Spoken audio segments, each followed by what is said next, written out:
মাগো আমার মা, আমি তোমারই খোকা,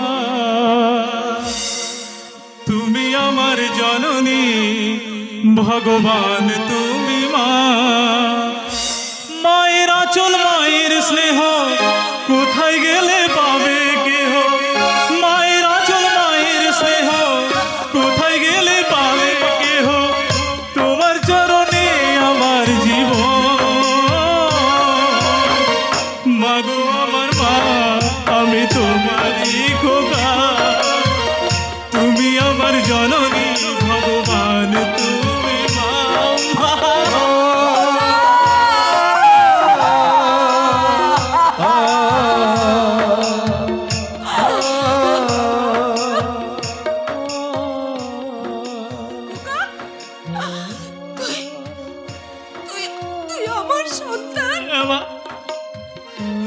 মাগো মাগো, আমার ধন ঐশ্বর্য আজ আর কিচ্ছু চাই না মা। যেটা পাবার জন্য আমি আজ এতগুলো বছর অপেক্ষা করেছি, আজ সেটাই যখন আমার কাছে, এর চেয়ে বড় আমার আর কিচ্ছু নেই মা। তবে মাগো মাগো, এই সমাজটা বড় বেঈমান মা।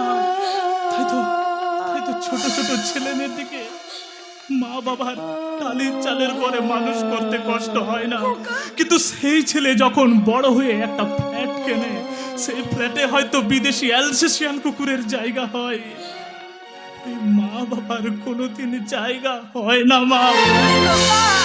মাগো মাগো, কোনোদিন তোমার কাছে আমি কিচ্ছু চাইনি, আজ একটা জিনিস চাইবো, তুমি আমাকে দেবে? বললেন খোকা, কি চাই তোর? মাগো, আমি বাকি জীবনটা তোমার কোলে মাথা রেখে কাটাতে চাই। আমি তোকে ছেড়ে কাটিয়েছি, আমিও চাই তুই আমার কাছে ফিরে আয়।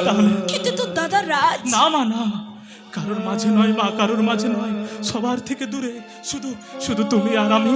তুমি যাবে না মা? যাবো খোকা, যাবো। অহংকারের পর্দা দিয়ে ভুল বুঝিয়ে যে মাতৃত্বটাকে আমি হারিয়ে ফেলেছিলাম, সেই মাতৃত্ব আমি ফিরে পেতে চাই বাবা। মা তাহলে আজই চলো মা, আজই চলো। দেখো কা, আজ নয়, আর একটা দিন অপেক্ষা কর, একটা দিন তোর মাকে ছেড়ে কাটিয়ে দে বাবা। কাল তো দাদা আমার জন্মদিন উপলক্ষে বাড়িতে একটা অনুষ্ঠানের আয়োজন করেছে। সেই অনুষ্ঠানের শেষে এই লোভ লালসা হিংসার জগৎ ছেড়ে আমার ছোট ছেলের হাত ধরে আমি অনেক দূরে চলে যাব। দেখো যা বাবা, তোর দাদা রাজ যদি জেনে যায়। আমি আজ চলে যাচ্ছি মা, তবে কাল আমি আবার আসবো আমার এই মাকে জন্মদিনের শুভেচ্ছা জানাতে, আর এই হিংসার জগৎ থেকে নিয়ে যেতে। আমি আবার আসবো মা, আমি আবার আসবো।